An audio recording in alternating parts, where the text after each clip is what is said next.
이번 제 총선이 민주당에 크게 압승을 했습니다. 현장에서 느끼는 민심은 우리 나라를 정말 나라답게 해라. 그리고 국민의 삶이 너무 어렵다. 국민의 삶을 좀 잘 살펴라. 이런 민심이었습니다. 21회 국회는 바로 그런 일, 국민 민심이 만들어 놓은 국회이기 때문에 국민들의 민심을 따라서 그런 일들을 해 나가야 된다는 그런 호소를 제가 우리 당선자님들에게 호소를 했는데 그것이 우리 당선자님들 귀에 크게 들리셨던 것 같습니다. 이렇게 우리 21대 국회 전반기를 맡게 됐는데 이 전반기 동안 국민들이 이번 총선에서 보여주신 민심을 잘 따라서 정말 나라를 나라답게 하고 국민의 삶을 개선하는 그런 일에 집중해서 일을 해 나가겠습니다. 이렇게 저에게 민주당 안에서 경선입니다만 이렇게 국회의장이라고 하는 큰 일을 할 수 있도록 기회를 주신 민주당 당선자 여러분들께 다시 한번 감사의 말씀드립니다. 최선을 다해서 했습니다. 추미애 후보의 당선 가능성 높게 점치는 보도가 많았는데 이게 좀 이변이라고 볼 수도 있을 것 같아요. 그건 보도가 그랬고요. 이번 선거 과정에 그 명심 논란을 많이 했는데 사실은 그런 명심 논란이 그렇게 내부적으로는 있지 않았습니다. 정성우 후보하고도 이제 사퇴 이후에 제가 하는 을지로위원회 공부하는 아침 모임에 와서 제가 물어봤더니 내가 나서는 게 대표한테 부담이 될 수 있겠다. 친명 좌장이라고 하고 친구라고 하는데 그래서 그게 좀 부담이 돼서 관뒀다고 하는 이야기를 제가 들었고요.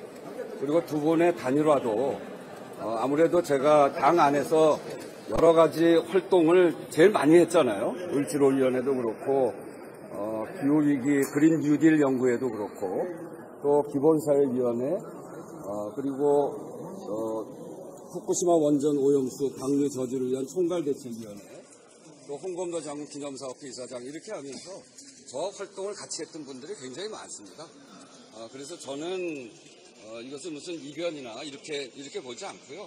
그런 과정에서 제가 우리 국회의원들 또 당선자들이 제 활동을 잘 알기 때문에 그런 걸 보고 선택했으리라고 생각해요.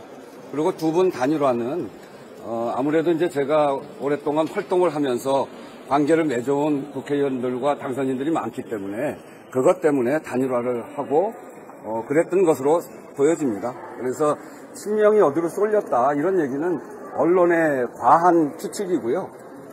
저도 제가 이재명 대표의 경선 선대위원장도 했고 기본사회위원회 위원장을 이재명 대표가 하는데 앞으로 그 민주당 또는 이재명 대표의 미래 비전이라고 할 수 있는 기본사회위원회 부위원장도 하고 있기 때문에 이재명 대표가 누구를 향해서 이재명 대표의 마음을 줬다거나 그런 건 전혀 아닌데 언론이 너무 과도하게 이야기한 거 아닌가 싶습니다. 검찰 압수수색 과정에서 부정하게 대응해야 된다는 소리가 있었던 걸로 아는데 국회의장이 대신을 했는데 압수수색 관련해서 어떻게 보셨나요? 아니 그러니까 지난 윤석열 정권이 들어서고 국회에 압수수색이 22번이 있었습니다.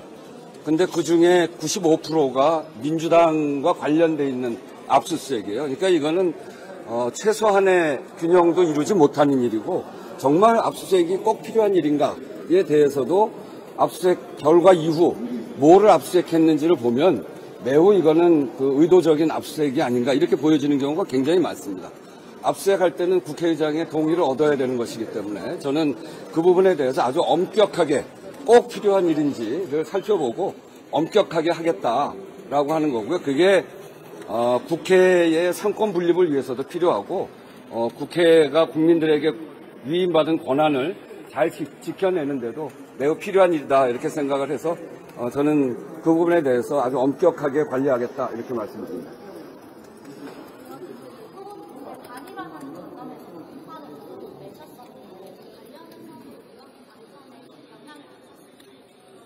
아무래도 국회에서 후보가 단일화하는 경우는 별로 없습니다. 그러니까 출마를 하면 후보들이 끝까지 가서 경쟁하고 하는 게 보통의 우리가 이제 알고 있는 여의도 문법이거든요. 근데 갑자기 단일화가 되니까 이게 뭐지 하는 그런 생각들을 국회의원들이나 당선자들이 좀 했을 수 있다고 생각해요. 그런 점에서 그런 정도 영향이 좀 있으면 있을 수 있겠다 이런 생각은 합니다. 오늘 정경 발표에서 어떤 점을 좀 중점적으로 호소하시는 저 그런 점들입니다. 그러니까 이번 국회 22대 국회는 22대 총선에서 드러난 국민들의 민심 그거를 잘 반영해야 된다. 그 민심은 나라를 나라답게 하고 국민을 살기 좋게 하라는 거다. 그래서 제가 앞으로 국회의장으로서 하는 그 기준은 국민에게 도움이 되냐 도움이 되지 않냐, 국민의 권리를 지키는데 그게 바른 길인가 바르지 않은 길인가, 이거 중심으로 보겠다. 그리고 여야 간의 협상을 존중합니다. 제가 원내대표를 했던 사람이고 그렇기 때문에 협상을 존중하는데 국민의 민심에 맞지 않게 협상이 이루어지지 않는거나 그냥 끌려가게 할 수는 없습니다. 왜 그러냐면 그 제도나 이런 협상 내용이 국민에게 도움이 되는 방향으로 가야 되는데 도움이 되는 게 분명한데도 안 되면 그건 국민에게 손해가 가는 일이거든요. 국회의장은 당연히 국회의원을 대표해서 국민의 이익이 되는, 국민의 권리를 지키는 그런 것들을 여야가 협의해주고 나아가길 바라는데 그것이 도저히 안 된다고 한다면 저는 국회법도 여야가 합의해서 만드는 법이 있다고 생각하죠. 국회법이 여야 합의로 만드는 거잖아요. 국회법에 따라서 국회법에서 규정하고 있는 국회의장의 권한 이런 것들을 최대한 살려서 그런 그 국민에게 도움이 되는 국회가 될 수 있도록 해나가겠다 이렇게 생각합니다. 의원님, 개헌 관련해서 거부권 관련 개헌 22대 넘어가면 이제 개헌 이슈가 좀 떠오를 것 같은데 그 안에서 의장의 역할도 굉장히 있을 것 같아요. 네. 역할 좀 생각하고 지금 지금 헌법이 87년 체제잖아요. 그러니까 이게 벌써 몇 년 됐습니까? 30년, 거의 40년 다 돼가는 그런 헌법이기 때문에 그 사이에 우리 사회가 엄청나게 변했죠. 87년에 대한민국 88 올림픽 전이잖아요. 근데 지금은 세계 선진국의 반열, OECD에서 인정한 식민지를 겪은 최초의 선진국이라고 얘기할 만큼 그 기간 동안 우리 사회가 완전히 변했습니다. 거기에 맞는 헌법 시스템을 갖는 것은 당연한 일이고 또 그렇기 때문에 개헌을 해야 된다. 전 그렇게 생각합니다. 그게 우리 사회가 지금 고민하고 있는 또 이 법률 미비, 헌법 미비 때문에 생겨나는 문제들 이런 것들을 해소하는 가장 중요한 첩경이라고 생각하고요. 그런 점에서 개헌을 할 수 있도록 국회가 최대한의 노력을 하고 국회의장도 아주 중요한 과제로 삼아서 해야 되겠다 이렇게 생각하고요. 거기에 권력구조의 개편 문제랄지 그다음에 입법부의 삼권 분립을 분명하게 하는 내용이랄지 이런 부분 또 이런 부분들이 그 개헌안에 당연히 담겨져서 그것이 국민들의 삶에 도움이 될 수 있는 그런 개헌으로 가야 된다 이렇게 생각합니다. 강경하게 밀고 있고 네? 지금 강경하게 민주당에서 밀고 있고 주권 행사는 적극적으로 이루어지고 있는데 사실 국회의장이 풀어야 될 숙제들이 많은 것 같아요. 어떤 법안을 좀 지금 이제 이렇게 뭐 최상병 특검이나 뭐 이런 것들 기체된다. 그게 이제 난제죠. 결국은 민주당에서 이제 법안을 제출해서 국회를 통과했는데 대통령이 거부권을 계속하고 있잖아요. 근데 그 거부권을 한 법 중에서 이게 거부권을 하는 건 정말 국민이 동의될 만한 그리고 입법 하자가 있는 그런 법들에 대해서 거부권을 하는 거는 그건 대통령의 권한이죠. 그래서 거부권은 대통령의 권한이라고는 생각합니다만 국민들에게 꼭 필요한 법안 그런 것들을 지속적으로 거부한다는 것은 헌법에 정한 입법권은 국회에 있다라고 하는 국회 입법권을 부정하는 일이다, 침해하는 일이다 이렇게 생각합니다. 상권 분립을 분명히 하기 위해서는 대통령의 거부권은 아주 제한적으로 국민들이 동의할 만한 사유가 있어야 해야 된다고 생각하고 지금까지 모든 대통령이 그렇게 운영해 왔습니다.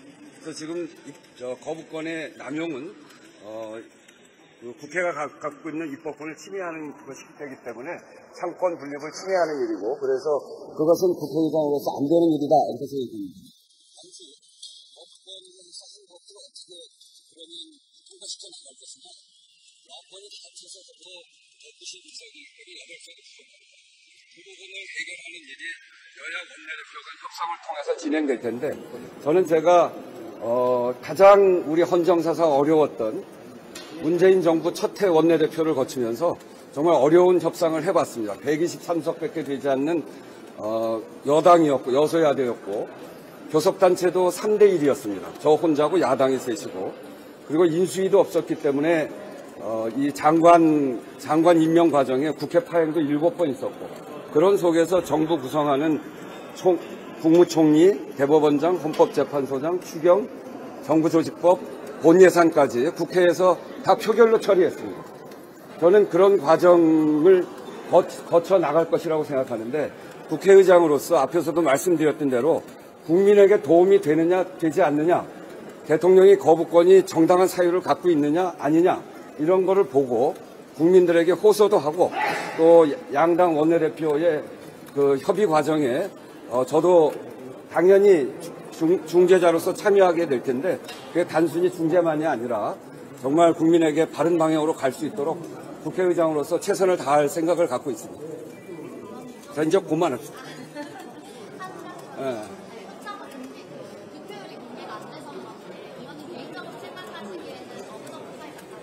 그거 비공개니까 비공개로 끝내야 돼요. 그럼 혹시 여야 이제 원내대표 간에 그 협상 이런 게 잘 안 될 시 좀 직권상정 같은 것도 이렇게 고려를 하고 계신가요? 뭐 잘 안 될 때는 아까도 얘기했던 대로 여야 간 협의를 존중합니다.